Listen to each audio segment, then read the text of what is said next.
Hello everyone, कैसे हो आप सब। उम्मीद करता हूँ कि अच्छे होंगे। तो चलिए आज से हम लोग बीएससी फिजिक्स ऑनर सेमेस्टर 1 का डे 1 होने वाला है आज। और आज हमारा इंट्रोडक्शन क्लास है। हम लोग देखेंगे बीएससी फिजिक्स सेमेस्टर 1 का। तो चलिए हम लोग बात करेंगे पहले कि हमने सिलेबस में क्या देखा था कि हमें 2 बुक पढ़नी होती है। कौन कौन सा? तो पेपर 1 और पेपर 2। पेपर 1 का नाम हमने क्या बताया था? तो मैथमेटिकल फिजिक्स 1, और दूसरा क्या था? तो मैकेनिक्स था। तो हमें 2 बुक पढ़नी होती है और फिर हम लोग ये जानेंगे कि हम कितने दिन में ख़त्म कर पाएंगे पेपर 1 को और पेपर 2 को, कितने मार्क्स मिलते हैं। ये हमने एक वीडियो बना के डाला हुआ है। अगर आपने वो नहीं देखा है तो डिस्क्रिप्शन में लिंक मिलेगा, आप लोग वहाँ से ज़रूर देखें। तो चलिए हम लोग वीडियो को स्टार्ट कर लेते हैं। तो चलिए सेमेस्टर 1 का जो हम लोग स्टार्ट करेंगे, हम लोग यहाँ से देखना स्टार्ट करेंगे बीएससी फिजिक्स सेमेस्टर 1, और ये हमारा डे 1 होने वाला है। और आज हम लोग इंट्रोडक्शन क्लास करने वाले हैं सेमेस्टर 1 की। चलिए स्टार्ट करते हैं। हमें जैसे कि पता है कि बीएससी फिजिक्स सेमेस्टर 1 में हमें 2 पेपर पढ़नी होती है। कौन कौन सा? तो पहला पेपर होता है मैकेनिक्स, जो कि हमें सेकेंड पेपर के रूप में देना होता है। तो हमें 2 पेपर का एग्ज़ाम देना होता है। पहला होता है, तो हमारा पहला पेपर कौन सा होता है? Mathematical physics 1। हमारा पहला पेपर मैथमेटिकल फिजिक्स 1। तो हम लोग मैथमेटिकल फिजिक्स 1 पहला पेपर देखेंगे। उसके बाद हमारा दूसरा पेपर कौन सा हो जाता है? तो ये होता है मैकेनिक्स।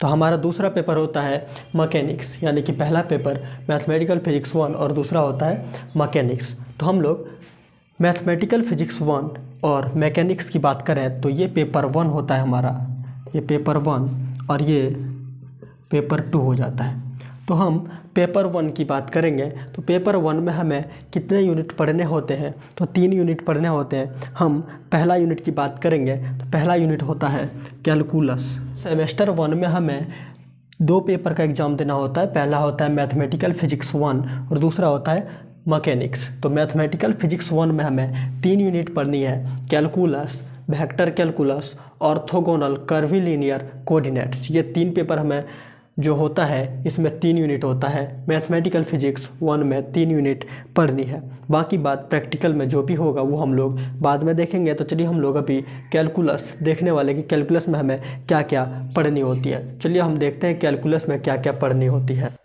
तो कैलकुलस के अंदर हमें पढ़ना होता है पहला बाइनोमियल सीरीज।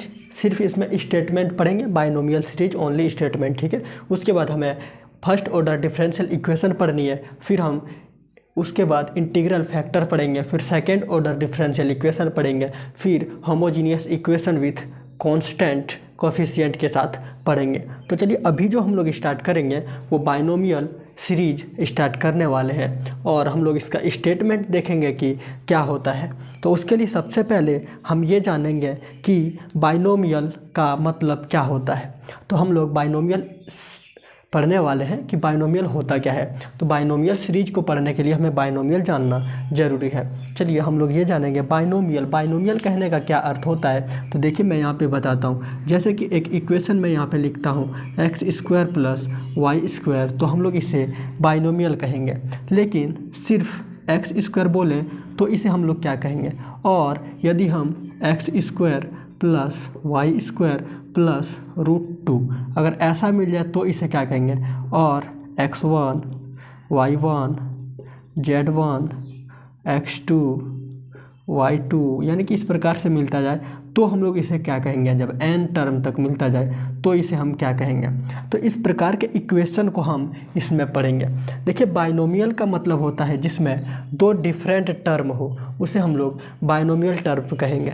यानी कि ऐसा इक्वेशन जिसमें 2 डिफरेंट टर्म हो उसे हम लोग बाइनोमियल थ्योरम के मदद से सॉल्व करते हैं और बाइनोमियल इक्वेशन कहते हैं। और यदि सिर्फ एक ही टर्म रहे, जैसे कि इसमें देख सकते हैं एक ही टर्म है x² का, तो इसे हम लोग मोनोमियल कहते हैं। क्या कहते हैं? मोनोमियल। और इसे हम लोग ट्राइनोमियल कहेंगे, इसमें 3 डिफरेंट टर्म है। उसके बाद हम लोग इसे मल्टीनोमियल कहेंगे। क्या कहेंगे? मल्टीनोमियल। तो चलिए हम लोग जानते हैं कि बाइनोमियल क्या होता है, मोनोमियल क्या होता है और ट्राइनोमियल क्या होता है। चलिए हम लोग ये जान लेते हैं।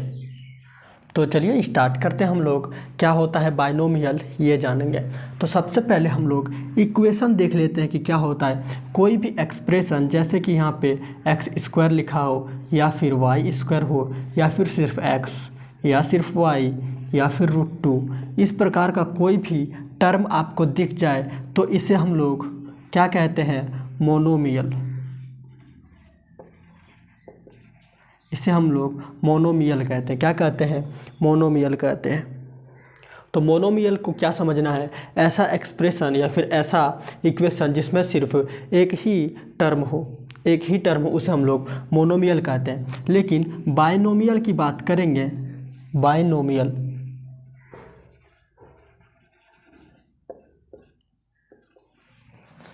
तो बाइनोमियल क्या होता है, यानी कि ऐसा इक्वेशन, क्या बोलेंगे हम लोग, ऐसा एक्सप्रेशन जिसमें एक से अधिक यानी कि दो, एक से अधिक यानी कि दो होना चाहिए, जिसमें दो डिफरेंट टर्म उसे हम लोग बाइनोमियल कहते हैं। जैसे कि यहाँ पे देखेंगे X square plus Y square, ये हमारा बाइनोमियल इक्वेशन होता है। ये क्या होता है, बाइनोमियल इक्वेशन। फिर कहीं हमें आपको दिखने को मिल जाए एक्स प्लस वाई मिल जाए या फिर एक्स प्लस √2 मिल जाए या फिर √2 प्लस एक्स स्क्वायर मिल जाए, तो इस प्रकार का जो इक्वेशन है इसे हम लोग बाइनोमियल इक्वेशन कहते हैं। यहाँ तक समझ में आई। तो चलिए हम लोग अब जानते हैं, अगर दो से अधिक टर्म हो जाए तो हम लोग उसे क्या कहेंगे। दो से अधिक टर्म हो जाए तो उसे हम लोग क्या कहेंगे, तो ट्राइनोमियल कहेंगे। क्या कहेंगे, ट्राइनोमियल। चलिए दो से अधिक हो जाएगा तो इसे हम लोग ट्राइनोमियल कहेंगे। बाइनोमियल समझ में आई। तो अब चलिए ट्राइनोमियल, जैसे कि कहीं पे इक्वेशन लिखा है X square Y square plus Z square, तो ये हमारा ट्राइनोमियल हो जाएगा। अगर एक टर्म हो तो मोनोमियल, दो टर्म हो तो बाइनोमियल, तीन टर्म हो तो ट्राइनोमियल। यहाँ से समझना है मोनोमियल, बाइनोमियल और ट्राइनोमियल। देखिए मोनो मतलब एक होता है, बाय मतलब दो होता है, ट्राई मतलब तीन होता है। तो यहाँ से भी आप याद रख सकते हैं इसको, ये कि बाइनोमियल क्या होता है, ट्राइनोमियल क्या होता है और मोनोमियल क्या होता है। लेकिन कभी कभी आपके पास ऐसा इक्वेशन मिल जाएगा जिसमें आपको कई टर्म मिलेंगे, तीन से ज़्यादा टर्म मिल जाएंगे, तो उसे हम लोग मल्टीनोमियल कहेंगे। क्या कहेंगे, मल्टीनोमियल।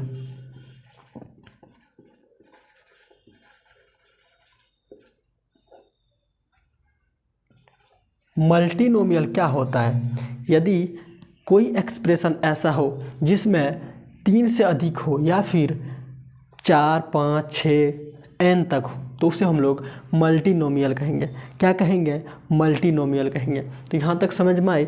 चलिए अब हम लोग जानेंगे बाइनोमियल, क्योंकि हमारा जो सिलेबस है उसमें बाइनोमियल सीरीज दिया हुआ है, इसलिए हम लोग बाइनोमियल सीरीज को जानेंगे। चलिए हम लोग बाइनोमियल सीरीज को जानते हैं।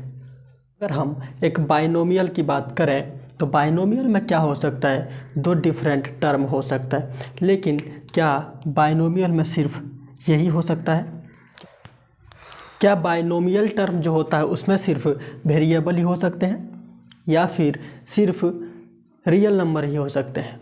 वेरिएबल कहने का मतलब है एक्स वाई जेड ABCD जो होता है इसे हम लोग वेरिएबल बोलते हैं, और रियल नंबर जैसे कि एक्स के जगह पे हम लोग 1, 2, 3, 4, 5 कुछ भी रियल नंबर यूज कर सकते हैं। या फिर इसमें क्या हो सकता है, इसमें एक इमेजिनरी नंबर भी हो सकता है जिसे हम लोग आयोटा कहते हैं। ये आयोटा होता है, इसका वैल्यू कितना होता है, तो √-1 होता है। कितना होता है, √-1 होता है। तो ये भी हो सकता है इसमें, लेकिन ये इमेजिनरी हो जाएगा। क्या हो जाएगा, ये इमेजिनरी हो जाएगा।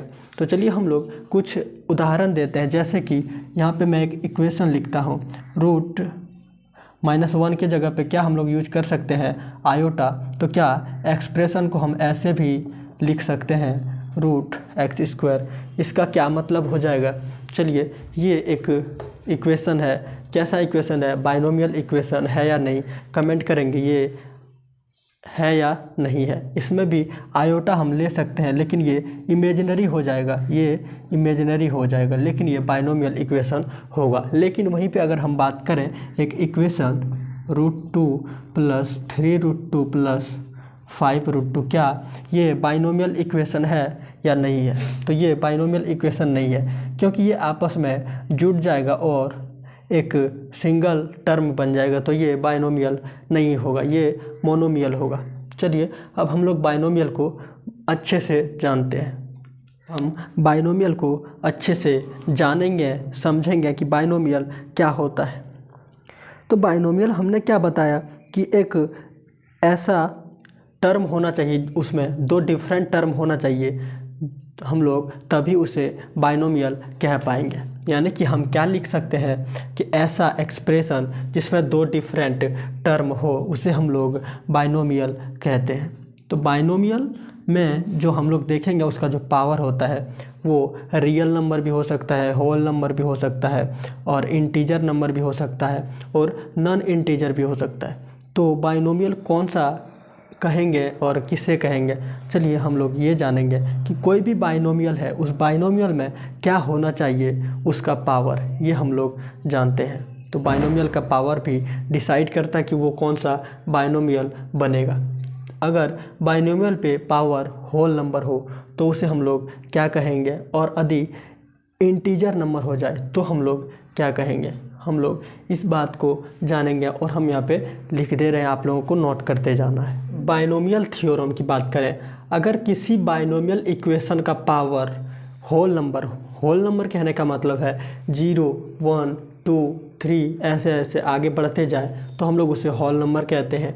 जैसे कि बाइनोमियल इक्वेशन आप यहाँ पे उदाहरण में देख सकते हैं, x + y पर पावर 0 हो या फिर 1 हो या फिर 2 हो या फिर 3 हो या इस तरह से आगे बढ़ते जाए तो हम लोग उसे बाइनोमियल थ्योरम कहेंगे। यदि किसी एक्सप्रेशन यानी कि किसी बाइनोमियल एक्सप्रेशन का पावर होल नंबर हो तो उसे हम लोग बाइनोमियल थ्योरम कहते हैं। तो बाइनोमियल थ्योरम यहाँ पे आप डेफिनेशन लिख सकते हैं कि ऐसा बाइनोमियल एक्सप्रेशन जिसका पावर होल नंबर हो उसे हम लोग बाइनोमियल थ्योरम कहेंगे। उदाहरण के लिए आप यहाँ पे देख सकते हैं x + y to the power 0, x to the y पर पावर 1 या फिर 2 या फिर 3 या फिर डैश डैश डैश बढ़ते जाए तो हम लोग इसे बाइनोमियल थ्योरम कहेंगे। लेकिन यदि पावर इंटीजर हो, इंटीजर कहने का मतलब है 1/2, 3/2 ऐसे ही /2 लगा रहे तो उसे हम लोग इंटीजर नंबर कहते हैं। यानी कि जो बटे में हो वो अगर लगा रहे तो हम लोग उसे क्या कहेंगे, तो उसे हम लोग binomial theorem for integer index बोलेंगे। इंडेक्स कहने का मतलब है पावर, तो binomial theorem for integer index कहते हैं। जैसे कि उदाहरण के लिए x + y to the power 1/2 या फिर x + y to the power 3/2 ऐसे करके आगे बढ़ते जाएगा। लेकिन वहीं पे अगर पावर नॉन इंटीग्रल हो जाए यानी कि पावर रूट में रहे तो उसे हम लोग क्या कहेंगे, तो उसके लिए कोई बाइनोमियल थ्योरम नहीं होता है। तो आखिर हम बाइनोमियल थ्योरम पढ़ते क्यों हैं, ये जानना जरूरी है कि बाइनोमियल थ्योरम क्यों पढ़ते हैं। तो बाइनोमियल थ्योरम हम लोग इसलिए पढ़ते हैं ताकि हम लोग जो इक्वेशन निकालते हैं x + y to the power 2, इसका हम लोग सिंपल है इसलिए इक्वेशन निकाल सकते हैं, 3 का भी निकाल सकते हैं, 4 का भी निकाल सकते हैं, 5 भी निकाल सकते हैं। लेकिन यदि यहाँ पे पावर आप लोगों को मिल जाए 100, x + y to the power 100 निकाल के दिखाइए तो आप लोग क्या करेंगे, तो आप लोगों को एक सॉन्ग आता है n लग गया, वो वाला सॉन्ग यहाँ पे लग जाएगा। तो n लग गया वाला सॉन्ग लग जाएगा। x + y to the power 100 कैसे निकालेंगे, तो उसके लिए बहुत झंझट झेलना पड़ जाएगा। तो इसको सिंपल से सिंपल तरीक़ा से निकालने के लिए हम लोग बाइनोमियल थ्योरम पढ़ते हैं।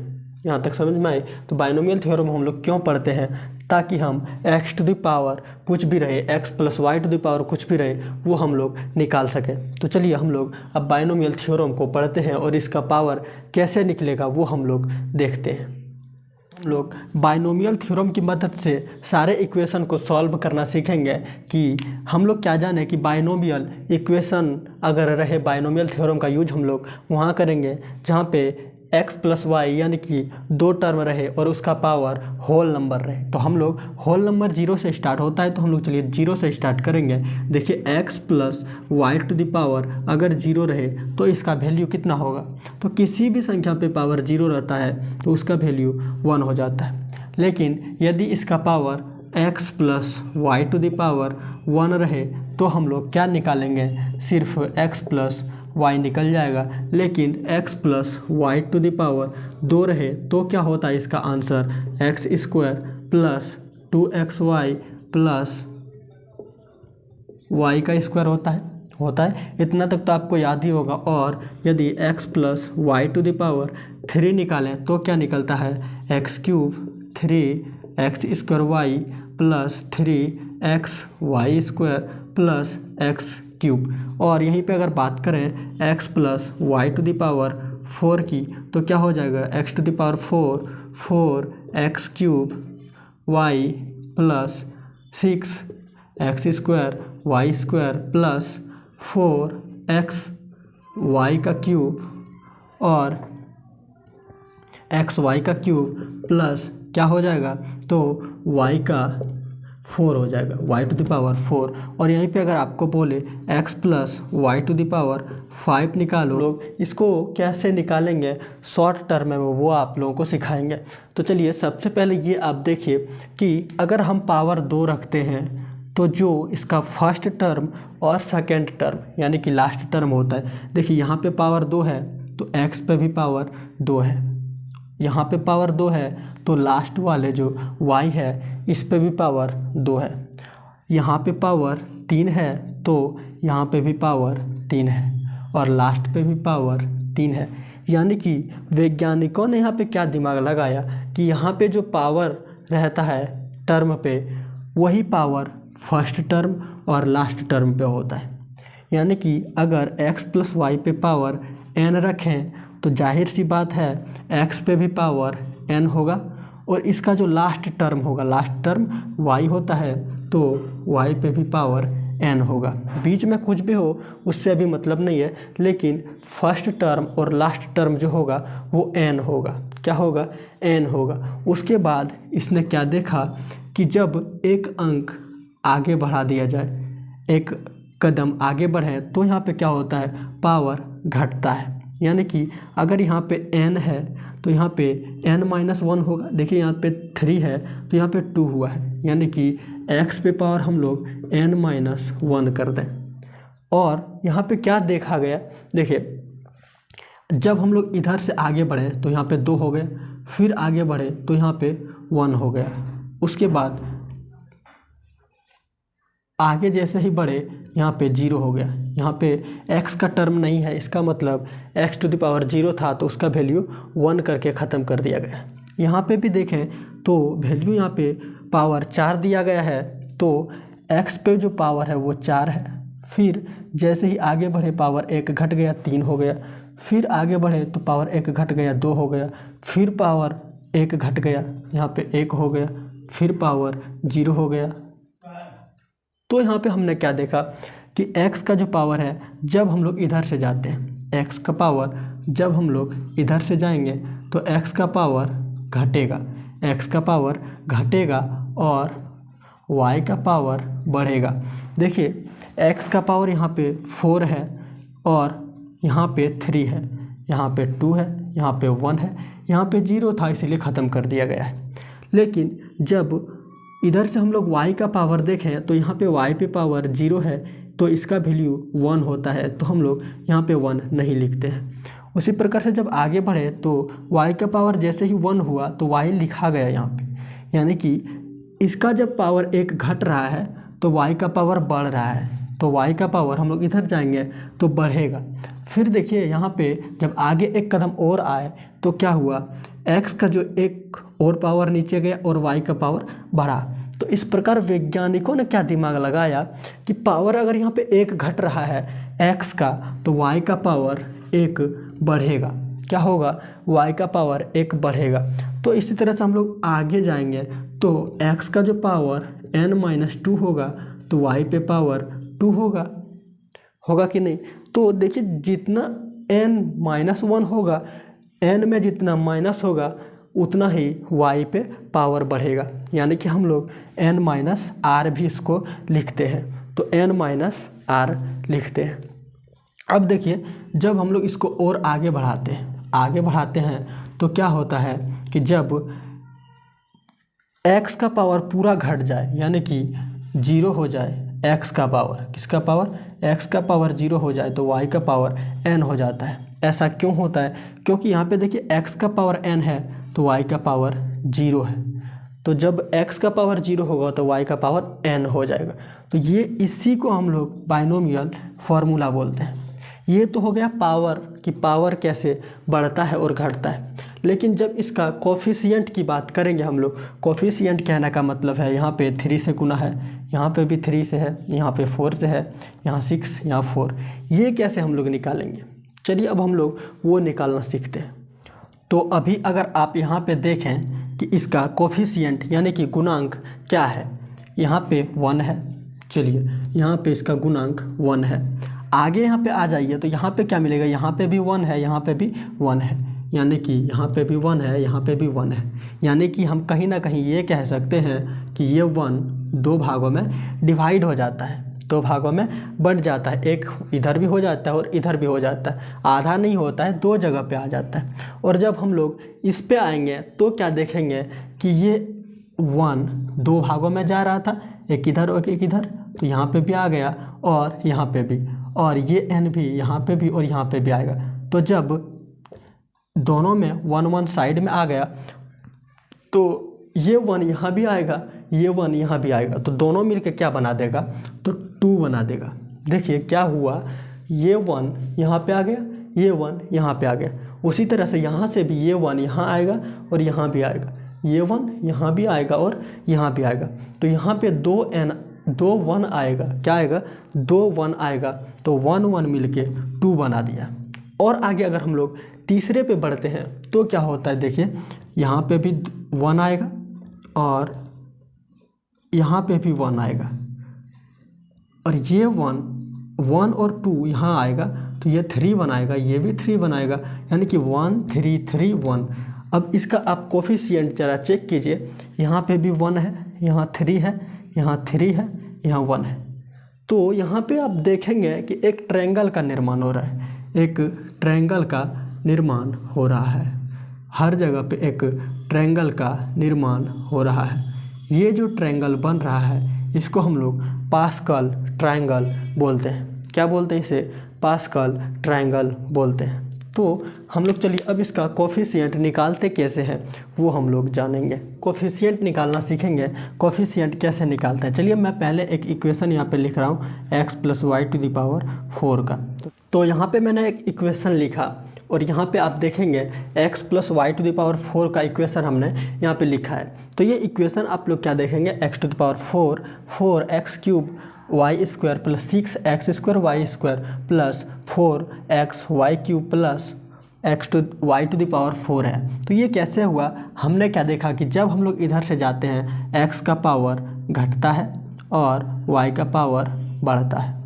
तो y का पावर यहाँ पे 1 हो जाएगा, 1, और यहाँ पे 2, यहाँ पे 3, यहाँ पे 4। देखिए जब इधर से हम लोग जाते हैं तो पावर क्या हो रहा है, x का घट रहा है, y का बढ़ रहा है। यहाँ पे y नहीं है, इसका मतलब y⁴ है, यहाँ पे x नहीं है यानी कि x⁴ है, और किसी भी संख्या पे पावर 0 1 का वैल्यू देता है, इसीलिए हम लोग यहाँ पे इसको नहीं दिखाते हैं। क्या करते हैं, इसको नहीं दिखाते हैं। तो यहाँ तक समझ में आई होगी। तो हम लोग जब इधर जाएंगे तो x का वैल्यू घटेगा और y का वैल्यू बढ़ेगा। देखिए जब हम लोग इधर जा रहे हैं तो घट रहा है और बढ़ रहा है। अब हम लोग यहीं से क्या करेंगे, निकालेंगे कि कोफिशिएंट कैसे निकालते हैं। कोफिशिएंट निकालने के लिए हम लोग NCR वाला जो हमने क्लास 11th में पढ़ा हुआ था ये फार्मूला यूज करेंगे।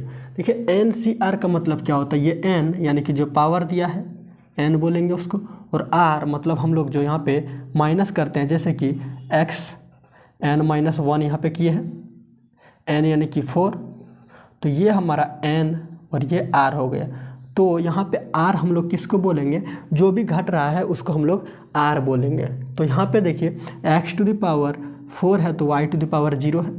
तो यहाँ पे आप बताइए कि पावर यहाँ पे 4 है और यहाँ पे x पे पावर भी 4 है, तो घटा है नहीं। तो हम लोग यहाँ पे क्या लिख सकते हैं कि C⁴0, क्योंकि r की जगह पे हम लोग यूज करेंगे कि क्या घटा है, नहीं समझे। देखिए हम यहाँ पे क्या लिखेंगे, x⁴ -1 लिखते हैं तभी तो हम लोग लिखते हैं x⁻3। यहाँ पे हम लोग x⁻3 कहाँ से लिखे, तो 4 में से एक माइनस कर दिए हैं, यानी कि माइनस कितना हुआ है 3 यहाँ पे कैसे बचा, तो माइनस हम लोग 1 किए हैं, क्या किए हैं, तो -1 किए हैं। तो देखिए यहाँ पे हमने क्या कहा कि r जो हमारा होता है वो घटने वाला संख्या होता है, तो घटने वाला संख्या 1 है, ये -1 हम लोग नहीं बोलेंगे, इसको 1 घट रहा है, ये तो माइनस का यहाँ पे इंडक्शन लगा हुआ है, लेकिन यहाँ पे हम लोग 1 घटा रहे हैं, क्या कर रहे हैं, 1 घटा रहे हैं, तो r हमारा यहाँ पे 1 है और n यहाँ पे क्या हो जाएगा, घट कितने में से रहा है, तो n में से, तो n मेरा 4 हो जाएगा, तो 4 और ये r 1 हो गया। उसी तरह से हम लोग आगे बढ़ेंगे तो यहाँ पे r का वैल्यू कितना हो जाएगा, 2 हो जाएगा, और आगे बढ़ेंगे तो वैल्यू कितना हो जाएगा, r का वैल्यू 3 हो जाएगा और यहाँ पे 0 हो जाएगा। तो इसी प्रकार से हम लोग कैसे घटाएं ये आप लोग समझ रहे हैं, तो हम लोगों को n और r कहाँ से लेना है ये समझ में आ गई, तो हम लोग अब इसको बना सकते हैं। तो यहाँ पे आप बताइए क्या हम इसको घट कितना रहा है यहाँ में से, अगर x⁴ और y⁴ है, यानी कि इसमें से कुछ घटता तब ना y पे पावर कुछ आता, लेकिन घटा ही नहीं तो क्या कुछ पावर आएगा, नहीं, यानी कि हम लोग एक तरह से इसको C40 लिख सकते हैं इस इक्वेशन के तहत। चलिए अब हम लोग इसको C4 और यहाँ पे 0 लिख दिए, तो कैसे लिखे, और हम लोग यहाँ पे इस इक्वेशन को लिख देते हैं x⁴ और y⁴ हो जाएगा। तो 0 क्यों होगा, देखिए क्योंकि यहाँ पे घटना कितना है 0, इसलिए पावर y का कितना होता है 0, तो यहाँ पे जितना घटेगा y का पावर उतना होगा। उसी तरह से हम लोग इसको अब आगे बढ़ें तो इसको अब देखेंगे, तो यहाँ पे 4 की जगह पे हम लोग क्या लिख सकते हैं, यहाँ पे जो 4 लिखा है 4 की जगह पे हम लोग लिख सकते हैं C41, क्या लिख सकते हैं 4C1, और x⁻3 y⁻1, ये कैसे हुआ, तो यहाँ पे हम लोग 4 - 1 करेंगे तो 3 बचेगा 3, तो यहाँ पे कितना हो रहा है, तो 1, इसलिए हम लोग वहाँ पे 1 लिखे हैं। उसके बाद आगे बढ़ेंगे तो 6 के जगह पे हम लोग क्या लिख सकते हैं 4C2, और यहाँ पे x पे -2 हो रहा है तो y पे 2 हो जाएगा। तो ये हमने कैसे सीखा लिखने C3 और x⁻1 और y⁻3, और जब आगे बढ़ेंगे 4 x⁻0 y⁻4, ये हमारा इक्वेशन जब हम लोग इसको सॉल्व करते हैं तो हमारा इक्वेशन आता है ये, इसको जब हम लोग सॉल्व करेंगे 4C0 इसका वैल्यू 1 के बराबर आता है, कितना आता है वैल्यू 1 के बराबर आता है, यानी कि यहाँ पे 1 से गुना कर दें तो कोई फ़र्क नहीं पड़ता है, इसीलिए हम लोग इसको इस प्रकार से लिखते हैं।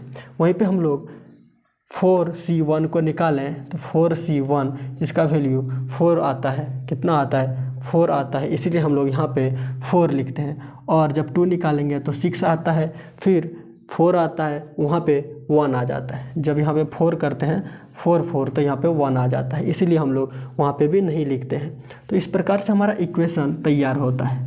कैसे इक्वेशन बना ये आपने देखा, तो C4 और यहाँ पे 0 था, यहाँ पे 1, हम लोग इसको मिटा देते हैं।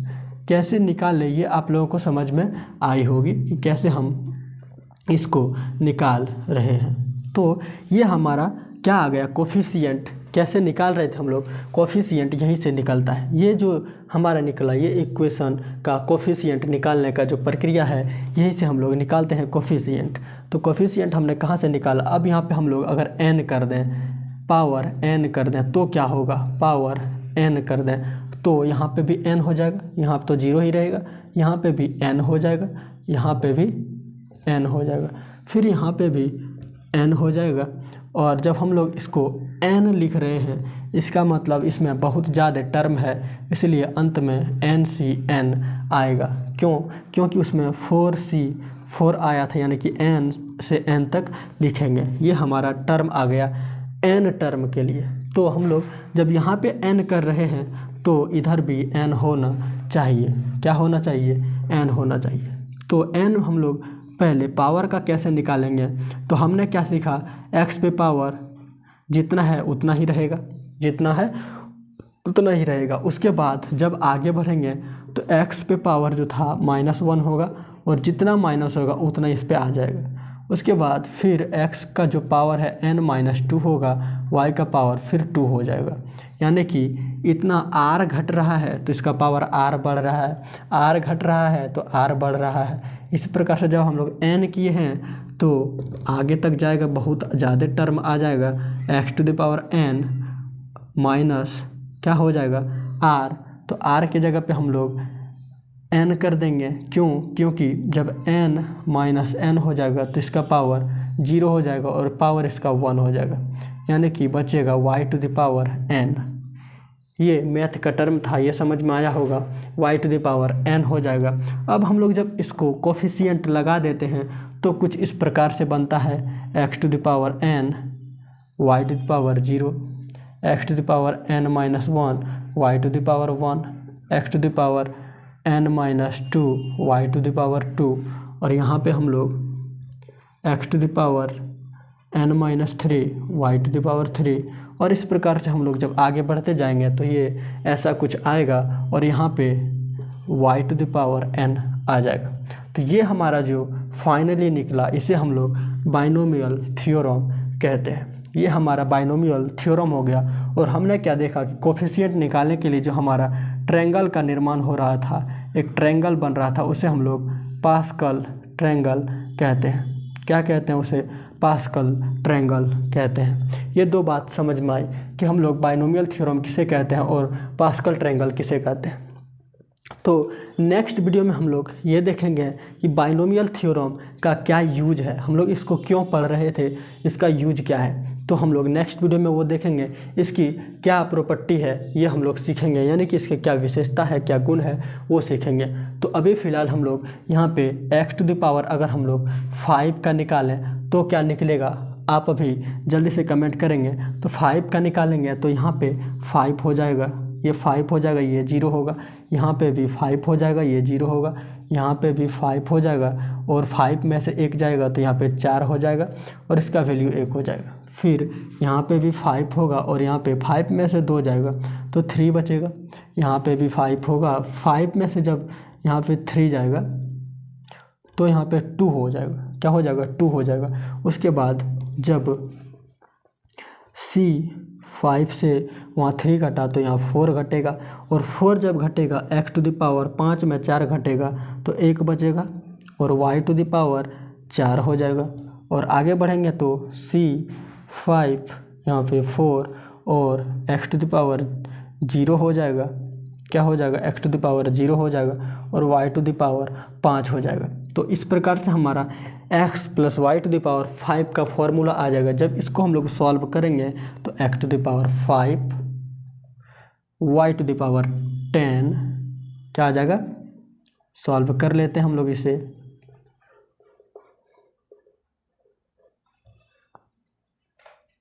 हम लोग सॉल्व कर लेंगे तो सॉल्व करने के बाद कुछ इस प्रकार का यहाँ पे आएगा इक्वेशन।